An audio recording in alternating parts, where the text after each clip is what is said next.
Salve, salve literários, aqui é o Renato Leira com mais um vídeo do canal Escritores Ecléticos. E no vídeo de hoje eu trago mais um dos grandes nomes da literatura. E o grandes nomes da literatura de hoje traz esse que pra mim e pra muitas pessoas é o maior escritor brasileiro de todos os tempos, Machado de Assis. Então você já sabe como é que funcionam essas coisas aqui, né? Segue a vinheta.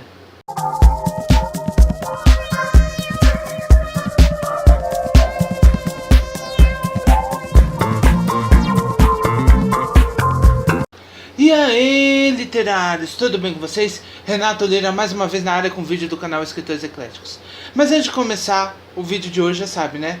Deixa seu like se ainda não deixou, se inscreva no canal se ainda não é inscrito e ativa o sininho, porque assim toda vez que tiver vídeos novos no canal, o YouTube vai te avisar. Mas às vezes o YouTube dá uns bug, então sempre corre lá no canal que sempre terá vídeos novos pra você, certo? Lembrando que agora, quando você vai ativar o sininho, existem 3 opções: avisar todas as notificações, avisar ocasionalmente ou não avisar nenhuma. Selecione sempre a opção avisar todas as notificações, porque assim sempre quando tiver, lembrando de deixar o seu like, porque toda vez que tiver vídeos novos no YouTube, o YouTube vai entender que você curte os vídeos aqui do canal e sempre irá recomendá-los para você. Beleza? Pessoal, hoje os grandes nomes da literatura é do Machado de Assis. Quem nunca ouviu falar de Machado de Assis, né? Então, sem mais delongas, vamos começar por onde? Apresentando este magnífico escritor.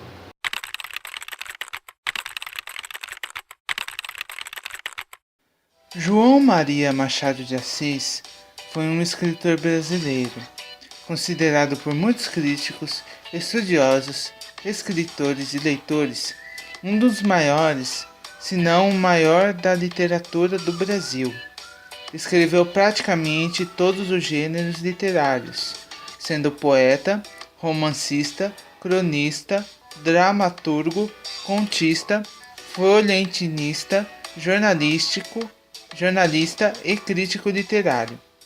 Testemunhou a abolição da escravatura e a mudança política no país quando a República substituiu o Império, além das mais diversas reviravoltas pelo mundo em finais do século XIX e início do século XX, tendo sido grande comentador e relator dos eventos políticos sociais de sua época.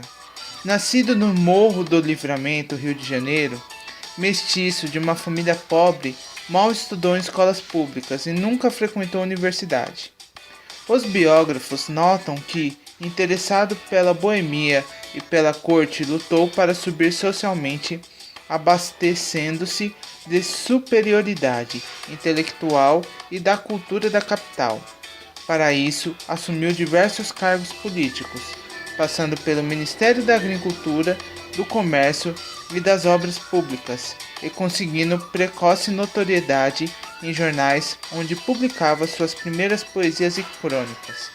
Em sua maturidade, reunindo a colegas próximos, fundou e foi o primeiro presidente unânime da Academia Brasileira de Letras.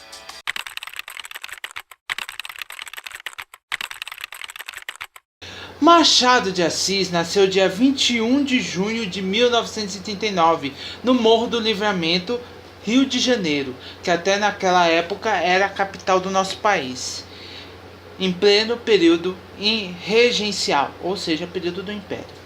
Seu pai foi Francisco José de Assis, mulato que pintava paredes, e sua mãe se chamava Inácia Maria Rosa.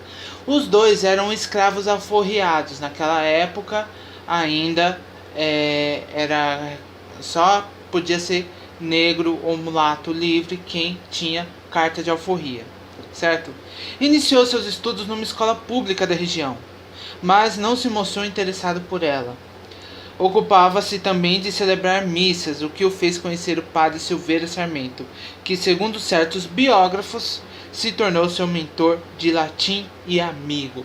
Ou seja, parte dos conhecimentos em latim era na igreja, parte dos conhecimentos ele estudou por pouco tempo. Eu acho que ele, se eu não me engano, ele não chegou a terminar o ensino médio, não chegou a terminar os estudos e também não fez nenhuma faculdade.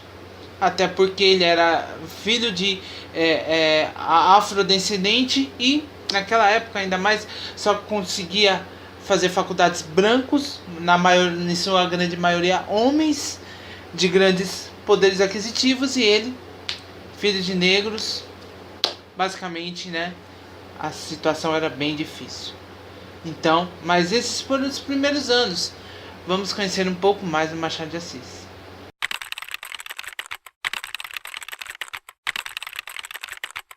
Tudo indica que Machado evitou o subúrbio carioca e procurou a subsistência no centro da cidade. Com muitos planos e espírito aventureiro, fez algumas amizades e relacionamentos. Em 1854, publicou seu primeiro soneto, dedicado à Ilustríssima Senhora D.P.J.A., assinado como J.M.M. Assis, no período dos pobres.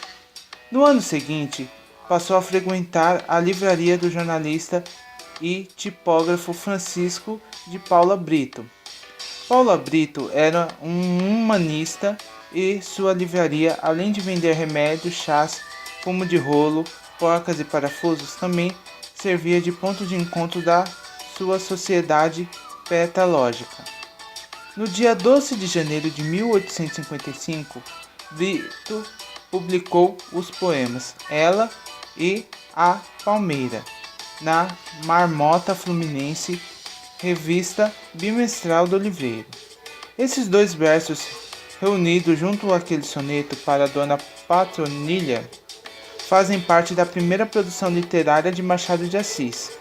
Aos 17 anos, foi contratado como aprendiz de tipógrafo e revisor de imprensa na Imprensa Nacional, onde foi protegido e ajudado por Manuel Antônio de Almeida, que o incentivou a seguir a carreira literária. Machado trabalhou na imprensa oficial de 1856 a 1858. No fim deste período, o convite do poeta Francisco Otaviano passou a colaborar para o Correio Mercantil, importante jornal da época, escrevendo crônicas e revisando textos.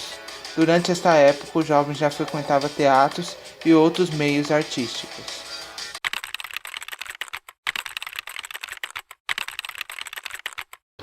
Aos 21 anos de idade, Machado era uma personalidade considerada entre as rodas intelectuais cariocas. A esta altura já era conhecido por Quintino Bocaiúva que o convidou para o Diário do Rio de Janeiro, onde Machado trabalhou intensamente como repórter e jornalista de 1860 a 1867. Com Saldanha Marinho supervisionando, Bocaiúva admirava o gosto de Machado pelo teatro, mas considerava suas obras destinadas à leitura e não à encenação. Com a morte do pai, Machado lhe dedica a coletânea de poesias crisálidas, à memória de Francisco José de Assis e Maria Leopoldina Machado de Assis. E Maria, meus pais. Em 1865, Machado havia fundado uma sociedade artístico-literária chamada Arcádia Fluminense, onde tiveram a oportunidade de promover saraus com leitura em suas poesias e estreitar contato com poetas e intelectuais da região. Com José Zapata e Amate, produziu o hino Cantada de Arcádia, especialmente para a sociedade. Em 1866, Machado escrevia crítica teatral e, segundo Almir Guilhermino, aprendeu a língua grega para se familiarizar cedo com Platão, Sócrates e o teatro grego. De acordo com Valdemar de Oliveira, Machado era rato de coxia e frequentador de rodas teatrais, junto com José de Alencar, Joaquim Manuel de Macedo e outros. No ano seguinte, em 1867, subiu a escala funcional como burocrata e no mesmo foi nomeado diretor assistente do Diário Oficial por Dom Pedro II. Com a ascensão do Partido Liberal pelo país, Machado acreditava que seria lembrado por seus amigos e que recebera um cargo público que melhoraria sua qualidade de vida. Contudo, não foi em vão. A época de seu serviço no Diário do Rio de Janeiro teve seus ideais combativos com ideais progressistas. Por conta disso, seu nome foi anunciado como candidato a deputado pelo Partido Liberal do Império, candidatura que logo retirou por querer comprometer sua vida somente às letras. Para sua surpresa, a ajuda veio novamente de um ato de Pedro II, com a nomeação para o cargo de assistente do diretor, e que mais tarde, em 1888, lhe condecoraria como oficial da Ordem da Rosa. A essa altura, já era amigo de José de Alencar, que lhe ensinou um pouco de língua inglesa. Ambos autores, no mesmo ano, recepcionaram o ambicioso e famoso poeta Cássio Alves, vindo da Bahia na imprensa da corte do Rio de Janeiro. Os direitos autorais por suas publicações e crônicas em jornais e revistas, acrescido da promoção que recebera da princesa Isabel em 7 de dezembro de 1876, como chefe da seção, rendeu-lhe 5.400, réis anuais.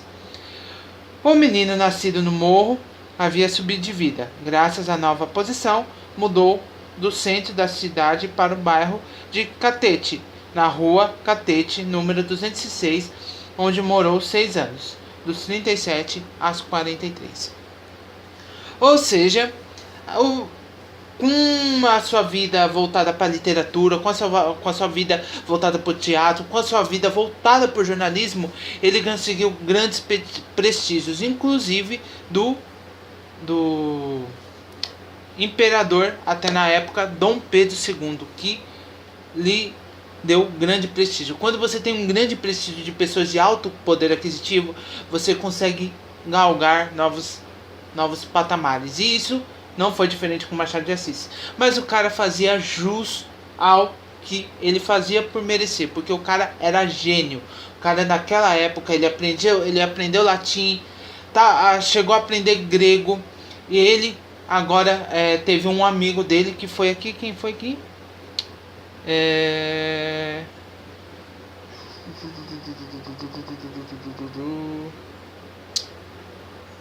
Eu sei que teve um amigo dele, que tá muita coisa aqui, gente.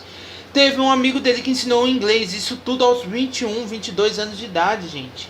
Então ele começou assim a subir a vida dele com 21 anos de idade, assim, ó. Começou a se abrir as portas para ele. E olha que ele era um menino que cresceu pobre, filho de afrodescendente. Então, isso já mostra que, mesmo naquela época, o Machado de Assis ele conseguia se destacar numa sociedade que muitas vezes tinha um preconceito à flor da pele. Mas ele, com os méritos, com o jeito dele, com a genialidade dele, com a mente dele, ele conseguiu quebrar muitas barreiras, mesmo naquela época onde as coisas eram bem mais críticas, certo? Então, nessa questão da crisada dos teatros e a política, Machado de Assis abriu suas primeiras portas em ascensão.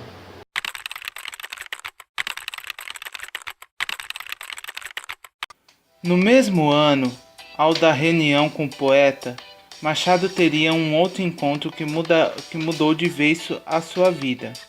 Um dos seus amigos, Faustino Xavier de Novaes, poeta residente em Petrópolis e jornalista da revista O Futuro, estava mantendo sua irmã, a portuguesa Carolina Augusta Xavier de Novaes, desde 1866 em sua casa, quando ela chegou ao Rio de Janeiro do Porto. Segundo os biógrafos, veio a fim de cuidar de seu irmão, que estava enfermo, enquanto outros dizem que foi para esquecer uma frustração amorosa. Carolina desperta a atenção de muitos cariocas. Muitos homens que a conheciam achavam atraente e extremamente simpática. Com o poeta, jornalista e dramaturgo Machado de Assis não fora diferente. Tão logo conhecera a irmã do amigo, logo apaixonou-se. Carolina era 5 anos mais velha que ele. Deveria ter uns 32 anos na época do noivado. Os irmãos de Carolina, Miguel e Adelaide, não concordavam com que ela se envolvesse com um mulato. Contudo, Machado de Assis e Carolina Augusta se casaram no dia 12 de novembro de 1869. De fato, Carolina era extremamente culta. Apresentou a Machado os grandes clássicos portugueses e diversos autores da língua inglesa. A sobrinha bisneta de Carolina, Ruth Leitão de Carvalho Lima, sua única herdeira, revelou numa entrevista de 2008 que frequentemente a esposa retificava os textos do marido durante a sua ausência. Conta-se muito, provavelmente tenha influenciado no modo de Machado escrever e, consecutivamente, tenha contribuído para a transição de sua narrativa convencional à realista. Não tiveram filhos. Tinham, no entanto, uma cadela Tenerife chamada Graziella, e que certa vez se perdeu entre as ruas do bairro e antônitos foram achá-la dias depois na rua Bento Lisboa, no Catete.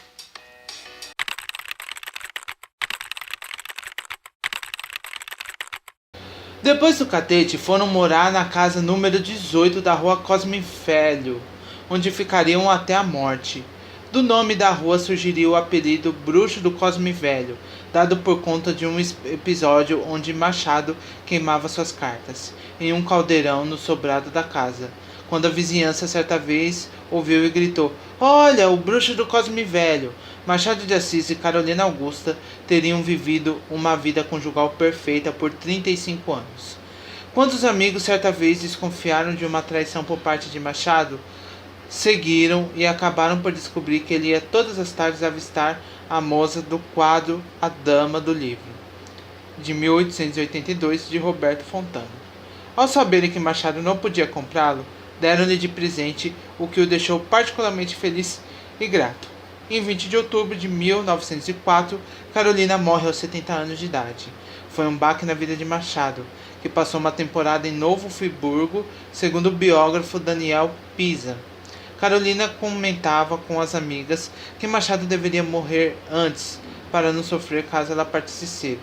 Seu casamento com Carolina fez com que ela estimulasse seu lado intelectual, deficiente pelos poucos estudos que tinha realizado na juventude, trouxe-lhe a serenidade emocional que lhe tanto precisava. Por saúde frágil, Machado também lhe dedicou seu último soneto, a Carolina, em que Manuel Bandeira afirmaria anos mais tarde que é uma das peças mais comoventes da literatura brasileira. Ele teve um casamento feliz com essa Carolina e ela acrescentou muito na vida dele em questões de intelectual, em questões de ensinamento, muitas coisas ele aprendeu, porque Machado de Assis, por mais que ele tivesse pouco estudo, ele sempre foi muito esforçado.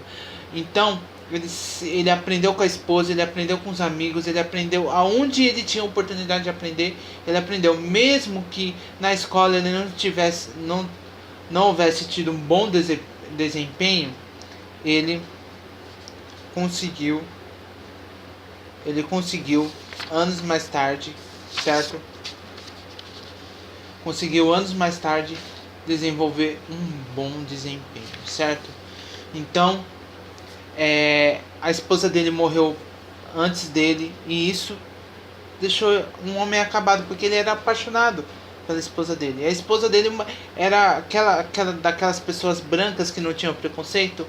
Então, muitas coisas, o Machado de Assis, eu não considero sorte, eu considero destino, porque ele teve muita ajuda assim de pessoas que viram o potencial dele, viram através da cor da pele dele. Porque, gente, ainda hoje, infelizmente, existe muito preconceito no Brasil. E eu tenho certeza que muitas pessoas gostam do Machado de Assis e são racistas e não sabem da história dele. Porque as pessoas às vezes se apaixonam pela história, mas não conhecem muito da vida do autor. Então, mas Machado de Assis, ele teve um bom casamento, não teve filhos, mas... E assim, a esposa dele tinha esse temor de partir antes dele, mas infelizmente aconteceu isso. E vamos saber um pouco mais da vida dele, né? Quando ele fundou a Academia Brasileira de Letras.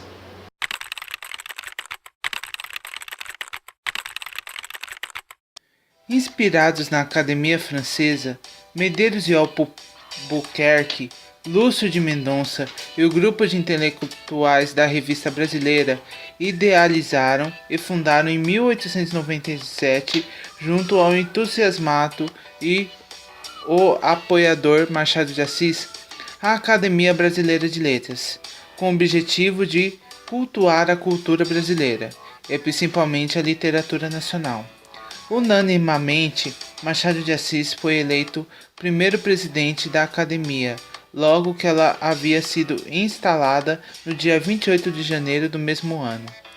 Como escreve Gustavo Bernardo, quando se fala de Machado, fundou a Academia. No fundo, o que se quer dizer é que Machado pensava na Academia. Os escritores a fundaram e precisaram de um presidente em torno do qual não houvesse discussão. No discurso inaugural, Machado aconselhou os presentes: passai os vossos sucessores e pensamento a vontades iniciais, para que eles os transmitam também aos seus, e a vossa obra seja contada entre as sólidas e brilhantes páginas da nossa vida brasileira. A academia surgiu mais como um vínculo de ordem cordial entre amigos, do que ordem intelectual. Como presidente, Machado fazia sugestões, concordava com ideias, insinuava, mas nada impunha nem impedia aos companheiros. Era um acadêmico assíduo. Das 96 sessões que a academia realizou durante a sua presidência, faltou somente a 2. Machado devotou-se ao cargo de presidente da academia durante 10 anos, até a sua morte. Como homenagem informal, ela passou a chamar-se Casa de Machado de Assis. Hoje em dia, a academia abriga coleções de Olavo Bilac e Manuel Bandeira, e uma sala chamada de Espaço Machado de Assis, em homenagem ao autor, que se dedica a estudar sua vida e obra e que guarda objetos pessoais seus. Além disso, a academia possui uma rara edição de 1572 de Os Lusíadas.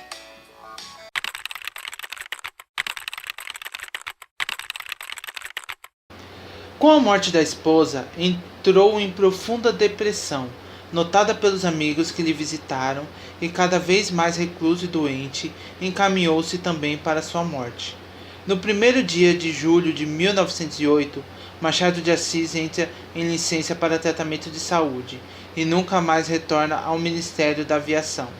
Para tratar dos ataques epiléticos e de outros problemas, optando pela medicina tradicional quanto pela homeopatia, lhe atende um importante médico, Miguel Couto, e mesmo que tratou de sua esposa Carolina, e que lhe receita um tranquilizante brometo sua eficácia com efeitos colaterais. A homeopatia também não lhe traz êxitos. Personalidades ilustres como o Barão do Rio Branco, intelectuais ou colegas vão visitá-lo. Em um documento manuscrito do mesmo ano, Mário de Alencar escreve amargamente: venho da casa de Machado de Assis, por onde estive todo sábado, onde tem e hoje e agora estou sem ânimo de continuar a ver-lhe o sofrimento. Tenho receio de assistir ao fim que eu desejo não tarde. Eu, seu amigo e seu admirador grande, desejo que ele morra, mas não tenho coragem de o vê-lo morrer. Por que ele falou isso, gente? Por que o Mário de Alencar falou isso? Porque a gente não gosta, eu particularmente não gosto de ver ninguém sofrer. Eu recentemente vi meu tio definhando no hospital e não é nada agradável.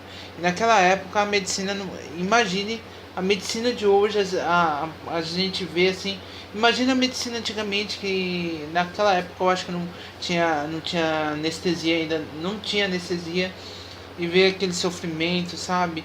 Então é uma coisa de louco assim.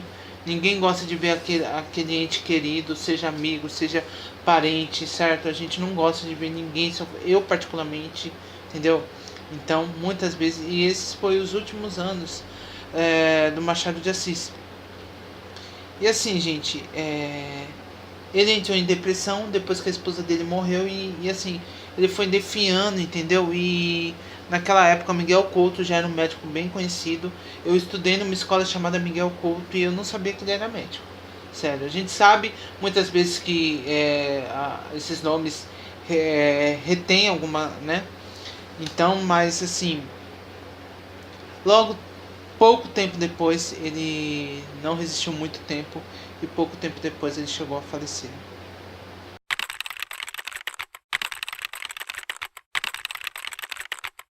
Às 3h20 da manhã de 29 de setembro de 1908, na casa de Cosme Velho, Machado de Assis morre aos 79 anos de idade, com uma úlcera cancerosa na boca. Sua certidão de óbito relata que morrera de arteriosclerose generalizada, incluindo esclerose cerebral, o que para alguns figura questionável pelo motivo mostrar-se lúcido nas últimas cartas já relatadas. Ao geral, teve uma morte tranquila, cercado pelos companheiros mais íntimos que havia feito no Rio de Janeiro. Mário de Alencar, José Veríssimo, Coelho Neto, Raimundo Correia, Rodrigo Otávio, Euclides da Cunha, entre outros.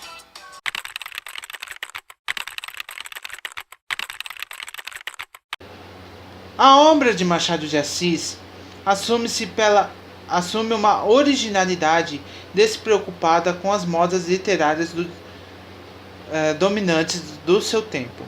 Os acadêmicos notam 5 fundamentais enquadramentos em seus textos: elementos clássicos, resíduos, românticos, aproximações realistas, procedimentos impressionistas e antecipações modernas.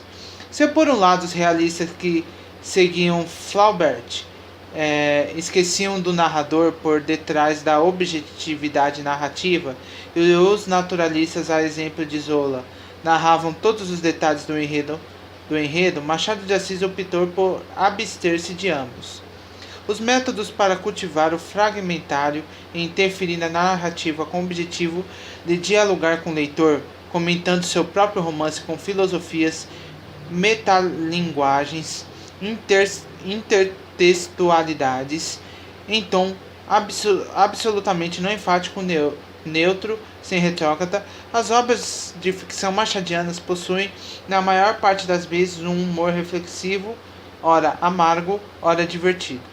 Num processo próximo do impressionismo associativo, há de certo uma ruptura com narrativa linear, de modo que as ações não seguem um fio lógico ou cronológico, mas que é relatado conforme surge na memória dos personagens ou do narrador. Sua mensagem artística se dá por meio de uma interrupção narrativa, para dialogar com o leitor sobre a própria escritura do romance, ou sobre o caráter determinativo determinado personagem, ou sofre qualquer outro tema universal. Numa organização metalinguística que constituía seu principal interesse com o autor, Machado de Assis, como exímio intelectual e leitor, atribui sua obra a caracteres arquétipos. Os irmãos Pedro e Paulo, em Esaú e Jacó, por exemplo, remontam ao arquétipo bíblico da rivalidade entre Esaú e Jacó, mas dessa vez personificado na Nova República, e a já despedaçada monarquia, enquanto a psicose dos ciúmes de Bentinho em Dom Casmurro aproxima-se do drama de Otelo de William Shakespeare. Sua preocupação no psicologismo das personagens obrigavam-no a escrever numa narrativa lenta que não prejudicasse o mentor, detalhe para que não comprometesse o quadro psicológico em enredo. Sua atenção desvia-se comumente do coletivo para ir à mente e à alma do ser humano, fator determinado microrrealismo. Por conta dessas características, Machado criou um estilo enxuto, que os acadêmicos chamam de quase britânico. Sua economia vocabular é rara na literatura brasileira.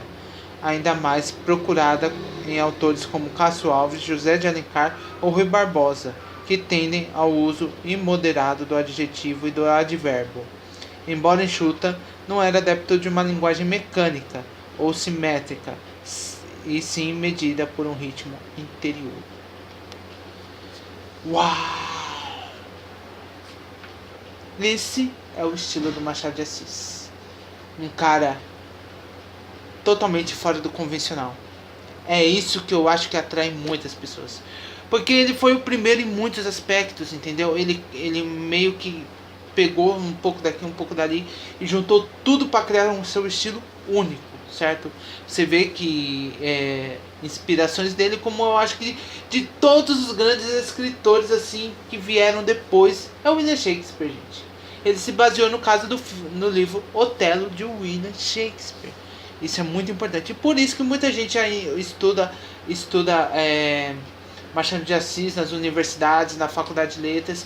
Porque, gente, o Machado de Assis, ele agregou muita informação para criar o estilo dele. Então, para você entender muitas vezes o estilo do Machado de Assis, você tem que conhecer a história dele, tem que conhecer as origens dele, as influências que ele teve, onde ele aprendeu. Ele aprendeu na igreja católica, ele aprendeu na escola, ele aprendeu durante o casamento dele, ele aprendeu com amigos, ele lia bastante. Então, tudo isso forma o estilo do escritor, o estilo literário da questão, porque isso é muito importante. Por isso que eu falo, por isso que eu gosto de trazer, para todo escritor também ter um ápice assim, falar, nossa, assim eu posso criar meu próprio estilo, entendeu? Muita gente se inspira nele, muita gente tenta seguir o mesmo método de escrita dele, mas é aquela questão. O método dele pode servir para alguns, pode não servir para outros. O método dele pode ajudar alguns a encontrar o próprio método de escrita. Então, mas é muito interessante saber disso. E vamos conhecer agora um pouco da temática do Machado de Assis.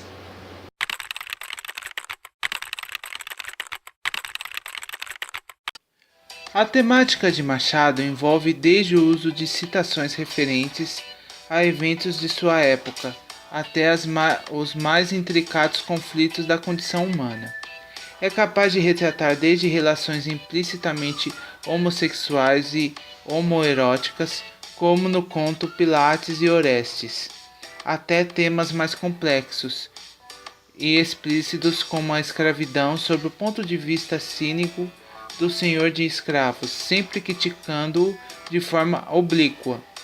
Sobre a escravidão, Machado de Assis já havia tido uma experiência familiar, quer por seus avós paternos terem sido escravos, quer porque os jornais com anúncios de escravos fugitivos. Em seu tempo, a literatura que denunciava crenças etnocêntricas que posicionavam os negros no último grau da escala social era distorcida ou tolhida, de modo que este tema encontra uma grande expressividade na obra do autor. A começar a obra Memórias Póstumas de Brás Cubas, narra o que seria uma das páginas de ficção mais perturbadoras já escritas sobre a psicologia do escravismo. O negro liberto compra seu próprio escravo para tirar sua desforra. Pelourinho, por Jean-Baptiste Debrecht, retrata a escravidão do Brasil de Dom Pedro II. Machado de Assis escrevia sobre a dissimulação na relação senhor-escravo. O humanismo, elaborado pelo filósofo Joaquim Borba dos Santos em Quincas Borba, constituiu-se da ideia do império da lei do mais forte, do mais rico e do mais esperto.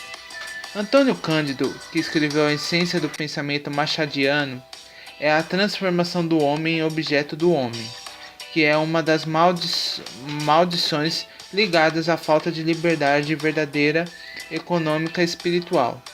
Os críticos notam que o humanismo de Machado de Assis não passa de uma sátira ao positivismo de Auguste Comte, ao cientificismo do século XIX, bem como a teoria de Charles Darwin acerca da seleção natural. Seu Quincas Borba apresenta um conceito, a ascensão de um que se faz a partir da anulação do outro, que, em essência, constitui a vida inteira do personagem Rubião, que morre desagregado e crendo ser Napoleão. Desta forma, a teoria do ao vencedor as batatas seria uma paródia à ciência da época de Machado. Sua divulgação seria uma forma de desnudar ironicamente o caráter desumano e antiético do pensamento da lei, do mais forte. Aos moldes do naturalismo, Machado de Assis também retrata a sociedade de forma coletiva. Roberto Schwartz propôs que A Mão e a Luva, Helena, Yaya Garcia e Ressurreição são romances sobre tradições, casamento, família ligados ao homem e à mulher. A mulher tem um papel fundamental no texto machadiano, tanto em sua fase romântica como Ressurreição, onde ele descreve o gracioso busto da personagem Lívia, até sua fase realista, onde nota-se uma fixação pelo olhar dúbio de Capitu em Dom Casmurro. Suas mulheres são capazes de conduzir a ação, apesar do predomínio da trama romancesa não ter se esvaziado. As personagens femininas de Machado de Assis, ao contrário das mulheres de outros românticos, que faziam a heroína dependente de outras figuras onde posta a ação principal na narrativa, são extremamente objetivas e possuem força de caráter. A já citada Lívia de Ressurreição é quem culmina no rompimento do seu caso com o personagem Félix, e é da Guiomar A Mão e a Luva de quem parte a procura por Luiz Alves, que satisfará suas ambições, assim como a heroína de Helena deixa-se morrer para não se passar como aventureira. E por fim, a Estela de Yaya Garcia, que conduz a ação e promove o destino dos demais personagens.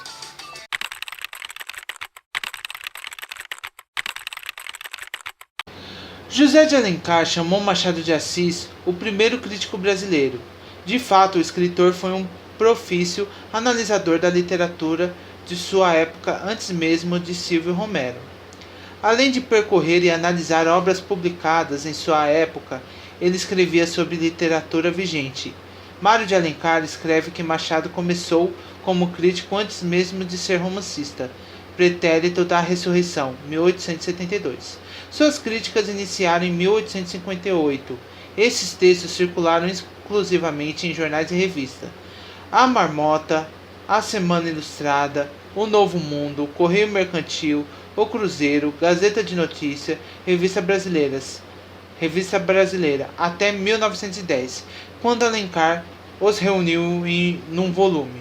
Segundo Machado de Assis, para o crítico efetuar o julgamento de uma obra, cumpre-lhe meditar profundamente sobre ela, procurar-lhe o sentido íntimo, aplicar-lhe leis poéticas, ver, enfim, até que ponto a imaginação e a verdade conferenciaram para aquela produção.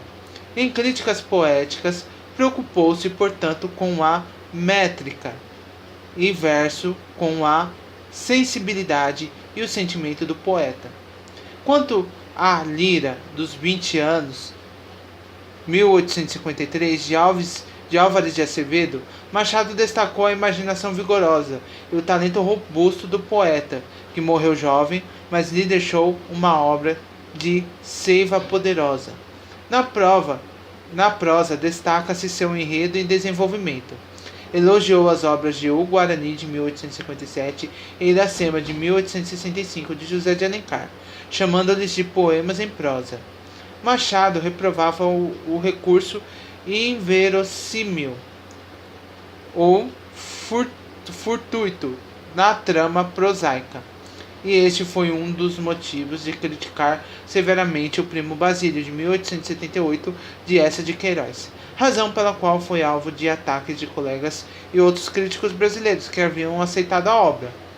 Por um outro lado, preconizava a simplicidade, por isso elogiou as cenas da vida amazônica, de 1899, do colega José Veríssimo.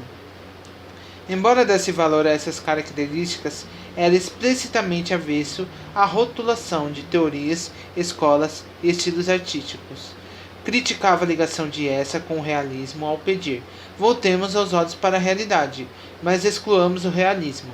Assim, não sacrificaremos a verdade estética. Também reprovava essa a descrição naturalista da cena de adultério, e ao escrever: essa pintura, esse aroma de alcova, essa descrição minuciosa, quase técnica, das relações adúlteras, eis o mal.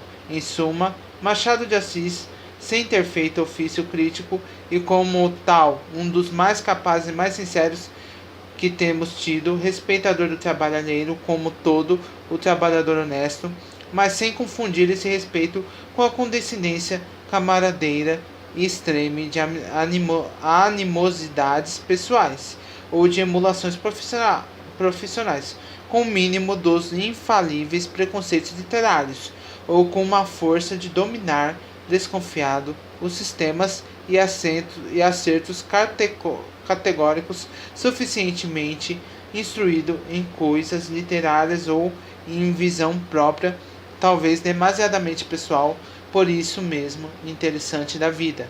Ninguém mais do que ele poderia ter sido crítico, cuja falta lastimou como um dos maiores males de nossa literatura. Em compensação, deixou-se um incomparável modelo numa obra de criação que ficará com o mais perfeito exemplar do nosso engenho neste domínio. Ou seja, é aquilo que eu sempre falo. Machado de Assis, antes de ser crítico literário, ele aprendeu muito, ele leu muito, ele escreveu muito. Então é aquele negócio, tem muito blogueirinho, muita blogueirinha aí dando uma de crítica literária, de resenhista, de coisa, de disso, daquilo. É aquilo que eu falo, para você poder falar de uma obra, para você poder analisar uma escrita, você primeiro tem que passar pela pele de um escritor. Entendeu? Só assim você vai poder entender de fato o que é você dedicar às vezes mais de um ano numa obra e ter ela, entendeu? Machado de Assis, mesmo com os colegas deles, ele era profissional, mas ele fazia críticas construtivas, entendeu? E quando também era pra ele achava ruim no negócio, ele tinha medo de falar. Então muita gente que gostava, entendeu? É aquela divergência de opiniões, entendeu? Muitas vezes até com os próprios amigos, ele falava: ó, isso dá ruim, tá ruim, entendeu? Apesar que eu acho que isso é meio ácido, mas eu já sou um pouco mais zeloso, entendeu? Eu já falo: ó, lembre-se, você pode melhorar isso assim, entendeu? Não é de 100% ruim. Mas é aquele negócio, ó, isso aqui tá um lixo, isso aqui vai estragar seu livro. Não é assim. Ó, você pode melhorar aqui, assim, sabe? Então, basicamente é isso. Mas, lembra que eu falei do latim que ele aprendeu com o padre? Vamos conhecer um pouco mais sobre a religião de Machado de Assis.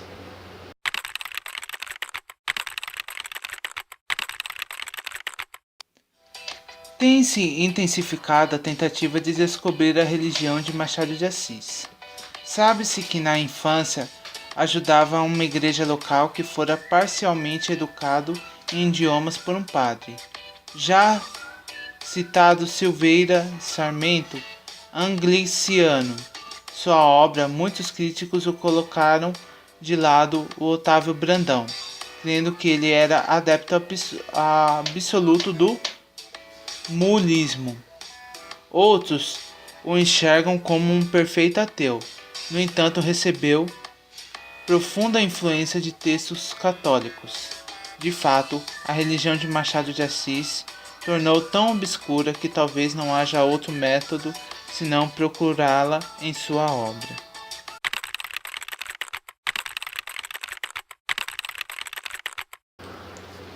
Como poeta, escreveu 3 poemas correlacionados, no que se refere a orações e ao antagonismo entre a Roma antiga e o paganismo, e a cristandade, fé, o dilúvio e visão. Sendo que os dois primeiros foram publicados em Crisálidas, 1864, e o último em Falemas, 1870. Em Memórias Póstumas de Brás Cubas, há uma passagem em que um personagem filósofo, Quincas Borba, diz: o humanitismo há de ser também uma religião, a do futuro, a única verdadeira. O cristianismo é bom para mulheres e mendigos, e as outras religiões não valem mais do que essa.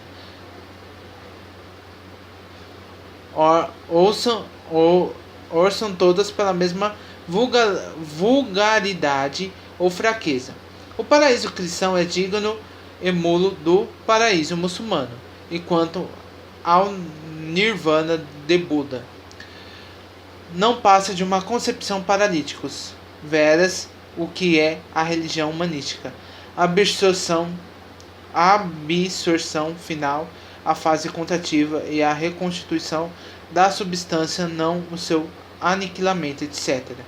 Entretanto, tal trecho não passa de fala de uma personalidade fictícia, em que Quincas Borba tenta elevar sua própria religião, e mesmo o humanitismo é apenas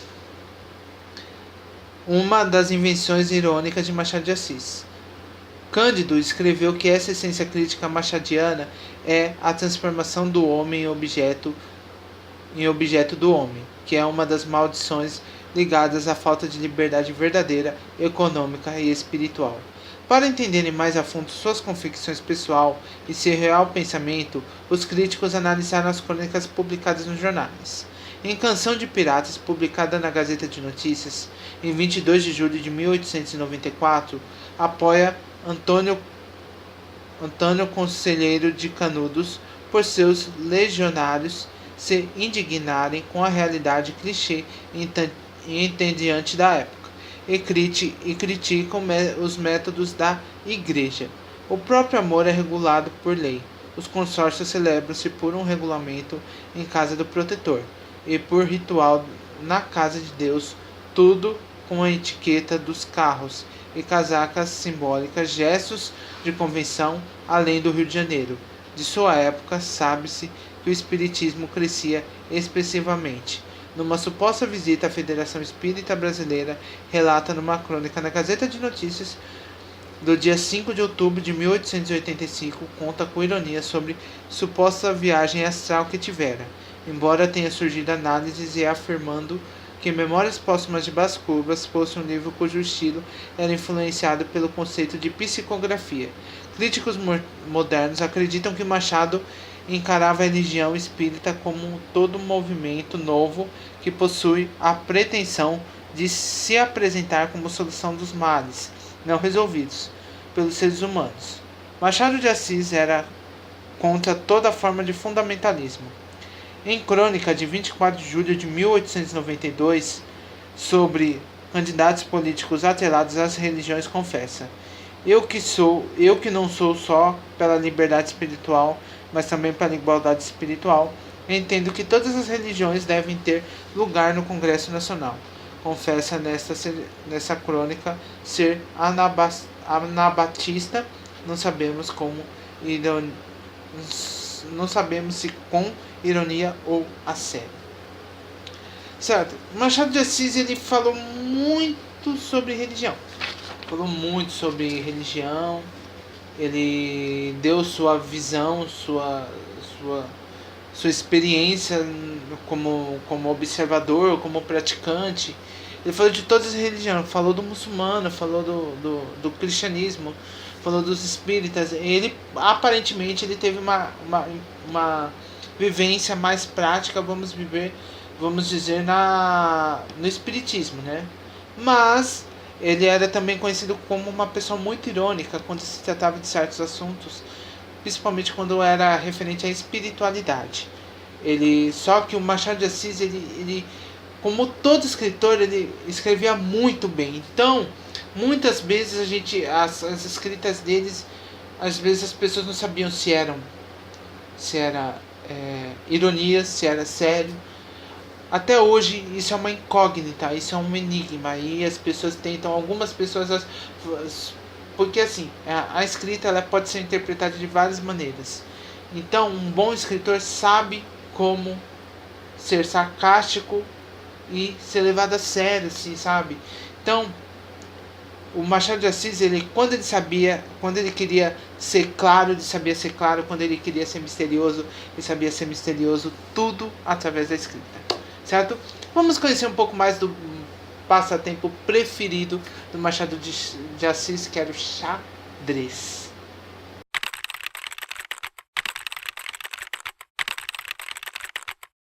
Machado de Assis era apaixonado pelo jogo de xadrez. Seu interesse por esse divertimento levou a ocupar posição destacada nos círculos enxadrísticos do tempo do Império, precursores do xadrez no Brasil. Mantinha correspondência com as seções especializadas dos períodos da época, compondo problemas. Foi o primeiro brasileiro a ter um problema de xadrez publicado, enigmas, e, indo mais além, participou do primeiro torneio de xadrez efetuado no Brasil, em 1880. Conforme confessa em crônica de 5 de maio de 1895, na sua coluna dominical, A Semana da Gazeta de Notícias, Machado já frequentava o Clube Fluminense em 1868, com a finalidade de jogar xadrez. Mais tarde passou a praticar no Grêmio de Xadrez, que funcionava em cima do Clube Politécnico na Rua de Constituição número 47. Em 15 de junho de 1877, foi publicado na revista Ilustração Brasileira, na primeira sessão de xadrez brasileira, sobre a responsabilidade de Napoleão. O primeiro problema de xadrez do autor brasileiro publicado no Brasil, a autoria era justamente de Machado de Assis, que já escrevia crônicas no período. Este problema acabou sendo publicado também no livro Caiçana Brasileira, de Arthur Napoleão, segundo livro sobre xadrez publicado no Brasil, e o mais icônico livro brasileiro sobre xadrez publicado no século XIX. Vê-se que Machado de Assis, no que toca aos parceiros Arthur Napoleão e João Caldas Viana, estava em boa companhia.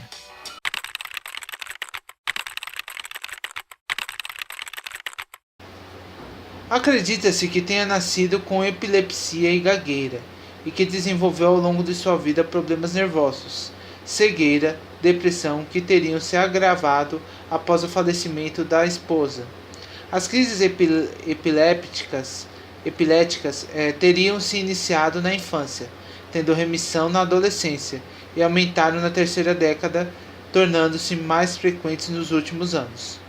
Disfarçando a gagueira, conta-se que certa vez lhe notaram a dificuldade com que se expressava por conta das mordeduras na língua, ao que o escritor retrucou essas aftas. Quando a epilepsia cresce, que não contou nem mesmo para Carolina antes do casamento, até acometê-lo uma crise generalizada, tônico-clônica, que desde criança prefigurava como uma das coisas esquisitas, que não haviam se repetido até o casamento. Crê-se que o autor não tivesse tido até então uma crise típica, mesmo antes da morte de Carolina em 1880. Parcialmente perdeu a visão, tendo que ouvir a esposa ler-lhe textos de jornais ou livros. Apesar das teses e diagnósticos sobre seus problemas de saúde, críticos como Jean-Michel Massa e Valentin Faccioli afirmaram que as enfermidades de Machado não passam de mitos românticos. Para esse grupo, os biógrafos tendem a exagerar seus sofrimentos, o que teria fruto do psicologismo que invadiu crítica literária dos anos 30 e dos anos 40. Argumentam que na época muitos negros eram guiados ao ministério e que o próprio Machado foi subindo socialmente, o que desvalidaria a tese de sentimento de inferioridade. Contudo, o relato de Carlos e Laet reproduzir acima deixa dúvidas. Outros críticos conectam a saúde de Machado com sua obra. Um conto verba testamentária de papéis avulsos descreve uma crise epiléptica,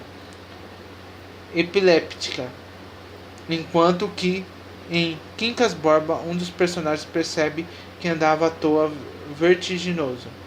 Memórias Póstumas de Brás Cubas conta em uma de suas linhas um problema nervoso, em que o narrador vai andando conforme a perna lhe leva. Enquanto no poema Suave Mare Magno há explicitamente o uso da palavra convulsão. Afirma arfava, espumava e ria. Deu um riso espúrio e bufão. Ventre e perna sacudia. Na convulsão, alguns notam que o Bentinho de Dom Casmurro, por ter se tornado uma pessoa fechada e tacinta, mal-humorada, podia sofrer de distimia, enquanto seu companheiro Escobar sofria de transtorno obsessivo compulsivo e tiques motores, compulsivo controle, pobre eles. Em 1991, a novela inovadora O Alienista foi vista como a primeira contribuição brasileira e antipsiquiatria, e a escrita de Machado faz inúmeras referências a problemas mentais de saúde, vista como extensão de seu sentimento de inferioridade, formulado de origem pobre, órfão, epiléptico, no ano derradeiro, tendo interrompido todas as atividades sociais e o trabalho no Ministério, como diretor-geral, por causa do comprometimento com a saúde, sobretudo por causa dos ataques epiléticos. Procurou ajuda com o importante doutor Miguel Couto, que já havia tratado de Carolina. Couto recomendou brometo, um fraco tranquilizante. A droga ingerida, por ineficaz, causando efeitos indesejáveis e obrigando Machado a seguir o conselho de um dos seus amigos para descontinuar o tratamento e optar pela homeopatia. No entanto, não surtiu grandes melhoras. Em seus últimos dias morreu com uma úlcera cancerosa na boca, provavelmente derivada de seus diversos tiques nervosos, que lhe impedia de ingerir qualquer alimento sólido. Pessoal, o que acontece? Como todo grande escritor, ele sofreu um pouco sofreu uma grande pressão. E isso ele tentava meio que não transparecer talvez um problema, e isso causou até câncer nele. Então, é uma questão assim, gente, não é porque às vezes um escritor dá muitas referências a uma certa doença num livro que ele tenha esse problema, entendeu? Talvez ele conheça alguém que tem esse problema. Mas é aquele negócio, né? Machado de Assis não está mais aqui, ele não teve filhos. As pessoas que... Muitas coisas que falam dele são teorias, são especulações. Então, muitas coisas não dá para saber, entendeu? Se era isso mesmo. Machado de Assis, outra característica que é basicamente de todo escritor, Machado de Assis era muito fechado, entendeu? E ele se fechou mais ainda e adoeceu mais ainda após a morte de sua esposa, entendeu? E eu não sei se é por ficar sozinho, porque, assim, como eles não tiveram filhos, ele tinha uns amigos, tinha gente em volta dele, mas família mesmo, entendeu? Os pais já tinham morrido, a esposa tinha morrido, então que base que ele tinha como família? Amigos? Tudo bem que ele estava cercado, ele não ficou sozinho, não morreu na miséria, mas às vezes o que a gente precisa é família. E isso ele não tinha. Aparentemente, pelo menos na pesquisa que eu fiz, não fala muito assim de sobrinhos, sabe, que ficaram ali com ele. Mas ele teve seus reconhecimentos também. Ele deixou um grande legado que muitas pessoas se inspiram nele até hoje. E ele teve seus reconhecimentos que você vai ver agora.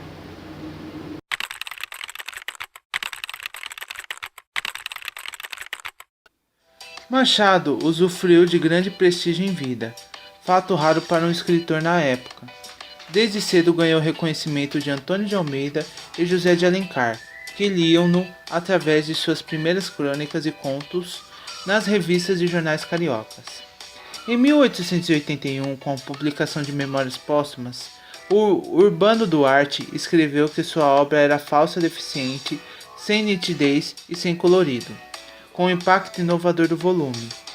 Capistrano de Abreu questionava se o livro era mesmo um romance, ao passo que um outro comentarista elogiava-o como sem correspondência nas literaturas que ambos os países de língua portuguesa.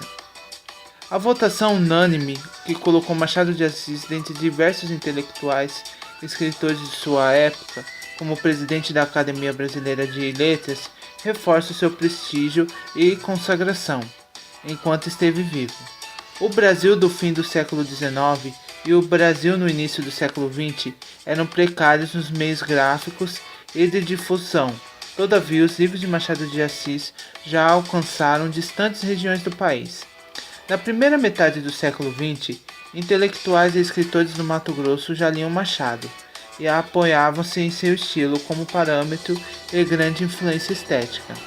Rui Barbosa, o segundo presidente da Academia, lhe dera uma visita à casa do primeiro presidente Machado de Assis, à rua Cosme Velho 18, em 9 de outubro de 1910, 2 anos após a morte daquele que era chamado de Messi até mesmo por seus colegas. A Revolução Modernista, durante o começo e o meio do século XX, aproveitou a obra de Machado em objetivos da vanguarda. Ele foi alvo de feministas da década de 1970, como Ellen Cadavel, e enxergou a personagem feminina Capitu de Dom Casmurro como vítima das palavras do narrador homem, mudando completamente a perspectiva que se tinha até então deste romance. Antônio Cândido escreveu que a erudição e a elegância e o estilo vazada numa linguagem cáustica contribuíram para a popularidade de Machado de Assis. Com estudos da sexualidade e a psique humana, bem como o surgimento do existencialismo, atribuiu-se um certo psicologismo às suas obras, especialmente o alienista, muitas vezes comparado às de Freud e Sartre. A partir dos anos 80 e seguinte, a obra machadiana ficou amplamente aberta para movimentos como psicanálise, filosofia, relativismo e teoria literária, comprovando que é aberta a diversas interpretações e que o interesse por ela continuava crescente nos últimos tempos em todos os lugares do mundo.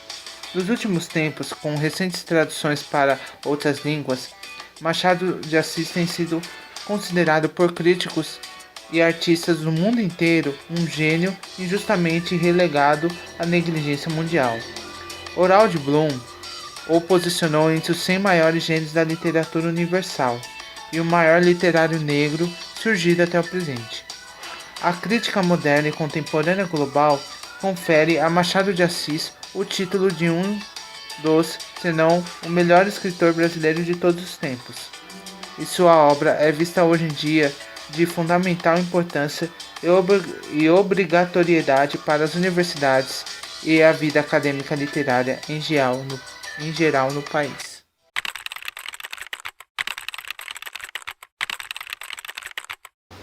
Machado de Assis era um exímio leitor e, consecutivamente, sua obra foi influenciada pelas leituras que fazia.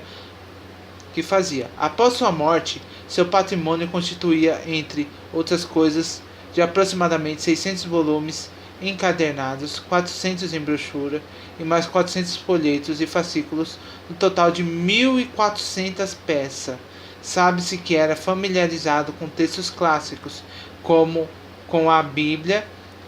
O analista Machado faz ligação com a sátira minipéia clássica ao retornar à ironia e à paródia em Horácio e Seneca. O Eclesiastes, por sua vez, legou a Machado uma peculiar visão do mundo e foi seu livro de cabeceira no fim da vida.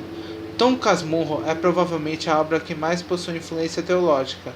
Há referências a São Tiago e São Pedro, principalmente pelo fato de o narrador Mentinho ter estudado em seminário. Além disso, no capítulo 17, Machado fez alusão ao oráculo pagão do mito de Aquiles e ao pensamento israelitas. Israelista.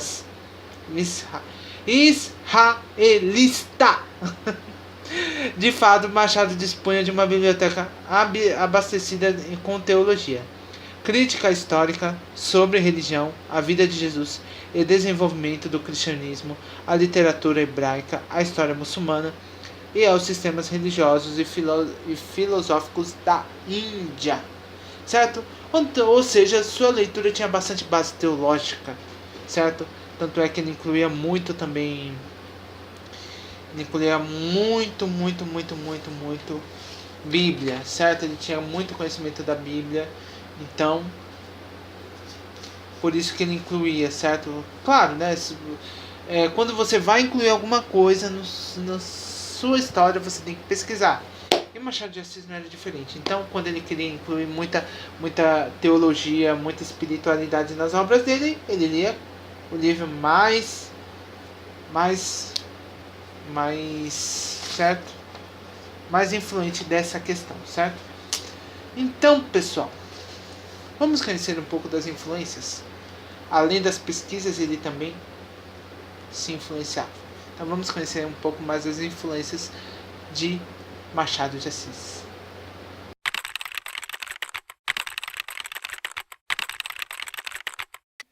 Machado de Assis influenciou e influencia uma pleiade de escritores, sociólogos, historiadores, intelectuais em geral e artistas pelo Brasil e pelo mundo.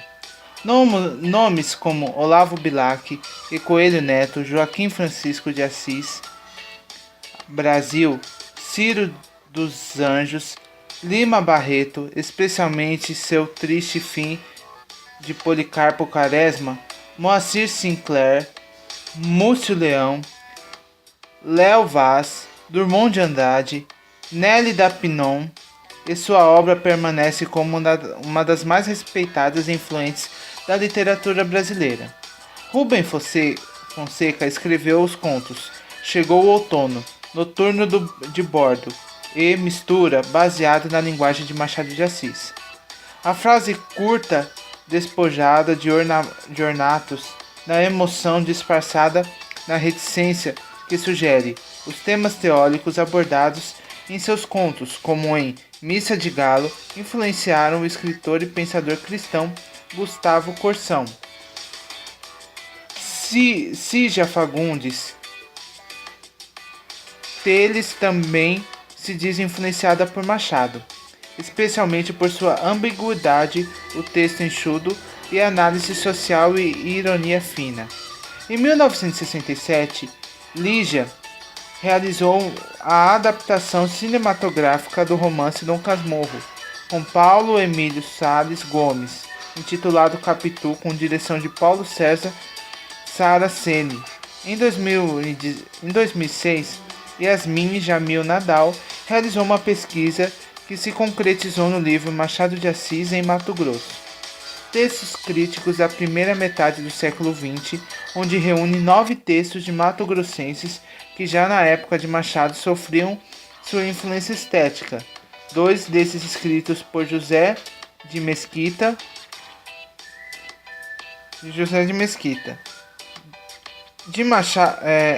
Sua obra também atinge a literatura estrangeira. Autores como John Bart e Dom Barthelme anunciaram terem sido influenciados por ele. A obra flutuante, escrita pelo primeiro dos dois, foi influenciado pela técnica de jogar livremente com as ideias. E Tristan Shandy, de Memórias Póstumas de Brás Cubas. O mesmo romance de Bart foi comparado por David Morrell com Dom Casmurro, onde ambos os personagens principais dos dois livros são advogados. chegam a pensar em suicídio e a comparar a vida a uma ópera e vivem transtornados num triângulo amoroso. Isaac Goldberg traduziu o poema Viver para o inglês e sofreu influência de Machado em sua obra. Sua visão de mundo pode ser comparada com a mesma visão que tinha Machado de Assis. Susan Sontag, por sua vez, recebeu direta influência machadiana logo em seu primeiro romance. Em 2011, ao ser entrevistado por The Guardian, Woody Allen listou Memórias Póstumas de Brás Cubas como um dos 5 livros que mais impactaram em sua vida, como cineasta e escritor cômico. Alguns estudiosos contemporâneos, especialmente Roberto Schwarz, posicionaram como um pré-modernista e prefigurou muitos dos estilos que culminam na Semana de Arte Moderna. Em Grande Sertão Veredas, Guimarães Rosa retoma a viagem de memória, presente em Dom Casmurros e Memórias Póstumas de Brás Cubas, além de seus textos escreverem doenças mentais como os de Machado. A produção modernista do século passado encontrou afinidades com a sua obra e, portanto, lançou relações em Machado de Assis e nomes como Antônio Cândido e Haroldo Campos. Jô Soares, um dos escritores de hoje em dia que se diz influenciado por Machado, principalmente em Assassinatos na Academia Brasileira de Letras, de 2005. Milton Hunton também tem em Machado uma de suas maiores influências. Seu mais famoso romance, Dois Irmãos, de 2000, é considerado um diálogo aberto com Esaú e Jacó. Recentemente, contos como A Cartomante e O Alienista foram revertidos em formato de quadrinhos, e romances como Helena em mangá, mostrando a obra machadiana continua vigorosa em novas mídias.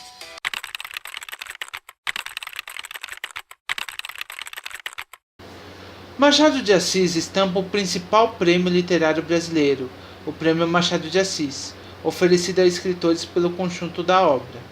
Com Memórias Póstumas de Brás Cubas, é co-introdutora do realismo no Brasil, da narrativa fantástica e também da primeira obra da literatura brasileira que ultrapassa os limites nacionais. Sendo um grande autor universal, e apesar de Álvares Azevedo e Bernardo Guimarães já escreverem contos pertinentes em meados do século XIX, os críticos notam que é com Machado que o gênero atinge novas possibilidades. Uma dessas possibilidades seria de inaugurar em livros contos fluminenses, Histórias da Meia-Noite e Papéis Avulsos, uma nova perspectiva estilística e uma nova visão da realidade, mais complexa e matizada. Esses livros trazem contos como O Alienista, Teoria do Medalhão, O Espelho, etc., em que aborda o poder, as instituições e também a loucura e a homossexualidade, que seriam temas literários muito precoces para a época. No gênero romance de Dom Casmurro, por exemplo, traz à tona a intertextualidade e a metalinguagem inovadoras e sem precedentes na literatura, e também muito influentes no futuro para escritores do mundo inteiro. Para provar até mesmo a sua popularidade, a Mocidade Independente Padre Miguel homenageou a vida de Machado de Assis no Carnaval de 2009. Seu legado é capaz de abranger uma herança crítica que salva o Brasil do excesso de ufanismo nacionalista. Já em 1868, José de Alencar chamava Machado de o primeiro crítico brasileiro, além de ter sido um dos idealizadores da Academia Brasileira de Letras. Machado de Assis animou com suas crônicas e ideais políticas a revista brasileira. Promoveu poetas e parnasianismo, e estreitou relações com os maiores intelectuais de seu tempo, de José Veríssimo a Nabuco de Tauane, a Graça Aranha. De qualquer modo, existiria uma certa riqueza mental, e beleza moral que Machado teria legado os escritores no Brasil. E de fato, alguns autores escrevem que Machado de Assis é fundamental para quem quer escrever. Além de tudo, a obra machadiana é de fundamental importância e análise das transições políticas no Brasil e da sociedade do Rio de Janeiro do século XIX e do século XX, desde sua moda, transportes, arquiteturas e agitações financeiras.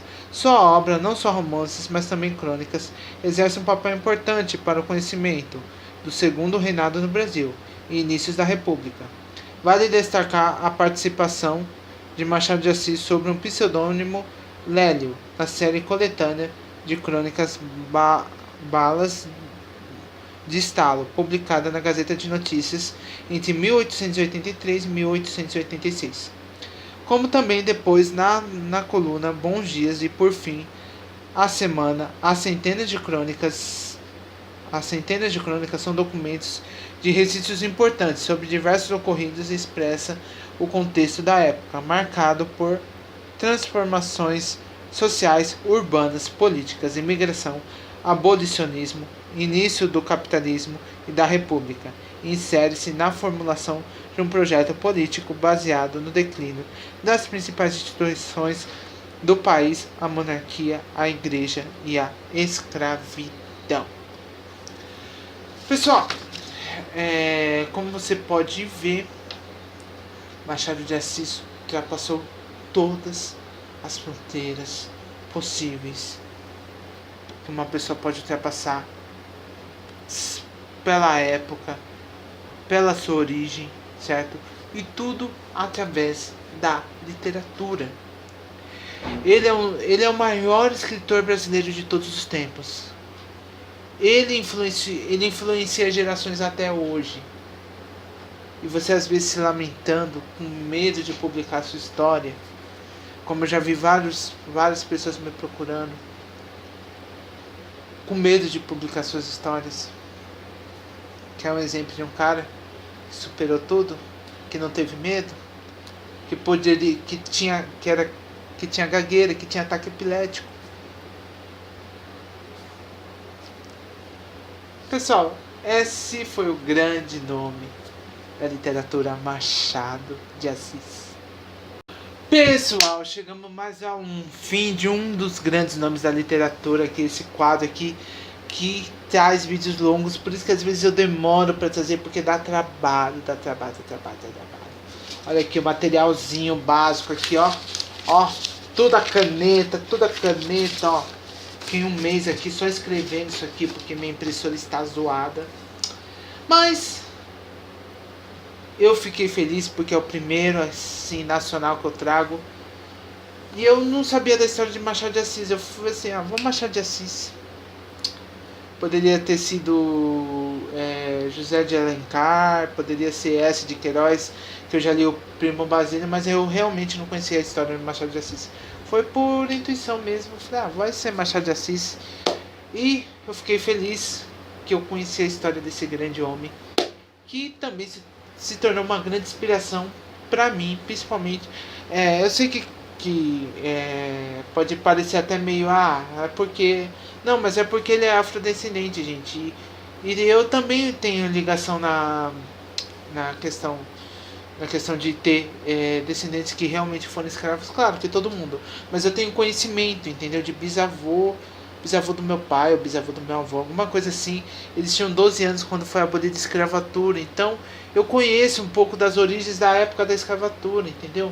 Então, ver que ele também naquela época, ele ultrapassou tantas barreiras, então...